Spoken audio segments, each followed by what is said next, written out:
তাহলে শেষ পর্যন্ত বাংলায় ভোটার তালিকা থেকে কতজনের নাম বাদ পড়লো? এখনো পর্যন্ত যা খবর পাওয়া যাচ্ছে 90 লক্ষেরও বেশি। এসআইআর এ বিবেচনাধীন যে 60 লক্ষ নাম ছিল তার মধ্যে 27 লাখের বেশি নাম বাদ পড়েছে। আর এখনো পর্যন্ত 90 লক্ষের বেশি সংখ্যা রয়েছে যেগুলো নাম বাদ পড়ার আশঙ্কা এখনো পর্যন্ত রয়েছে। বিস্তারিত জানাবেন আমার সহকর্মী শ্রাবন্তীর সঙ্গে রয়েছেন। শ্রাবন্তী, শেষ পর্যন্ত অঙ্কটা কোন জায়গায় দাঁড়ালো? আরো একটা বিষয় পরিষ্কার হতে চাইবো যে যাদের নাম এখন ট্রাইব্যুনালে আছে তারা কি এই ভোটে অংশগ্রহণ করতে পারবেন?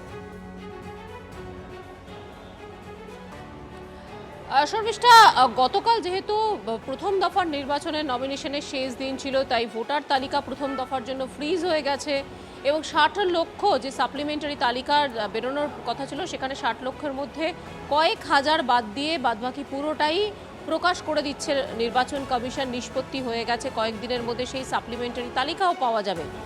যাদের নাম এখানে ডিলিটেড হয়েছে প্রায় 27 লক্ষরও বেশি ভোটারের নাম ডিলিটেড হয়েছে, অর্থাৎ গোটা তালিকার 45% ভোটার তারা বাদ পড়েছেন সাপ্লিমেন্টারিতে জুডিশিয়াল অফিসারদের মাধ্যমে যাচাইয়ের পর।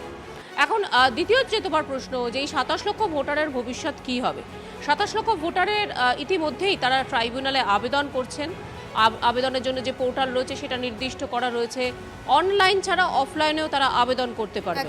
কিন্তু কত দ্রুততার সাথে এই 27 লক্ষ ভোটার ভোট দিতে পারবেন সেটা যেমন প্রশ্ন, আরও একটা বড় প্রশ্ন, আদৌ কি আর ভোট দেওয়া যাবে? তার কারণ যেহেতু ফ্রিজ হয়ে গেছে তালিকা, নিয়ম অনুসারে আর কেউ নতুন করে, যেহেতু ফর্ম 6 সারা বছর ধরেই ভোটাররা অ্যাপ্লাই করতে পারেন, কিন্তু নতুন এই ভোটের জন্য এই ভোটার তালিকায় আর ফ্রিজ হয়ে যাওয়ার জন্য কেউ অন্তর্ভুক্ত হতে পারবেন না। ফলে 27 লক্ষের মধ্যে যদি নিষ্পত্তি হয়ে যায় ট্রাইব্যুনালে কারো নাম, তারা কি ভোট দিতে পারবেন? আগামী 13 তারিখে শীর্ষ আদালতের যে শুনানি রয়েছে সেখানে এই বিষয়টি বিশেষভাবে নজরদারি থাকতে পারে। কল্যাণ বন্দ্যোপাধ্যায়ের মতো আইনজীবীরা সেটা জানাতে পারেন। সিদ্ধান্ত নেওয়া হয় কিনা সেদিকে আমাদের নজর থাকবে। শ্রাবন্তী।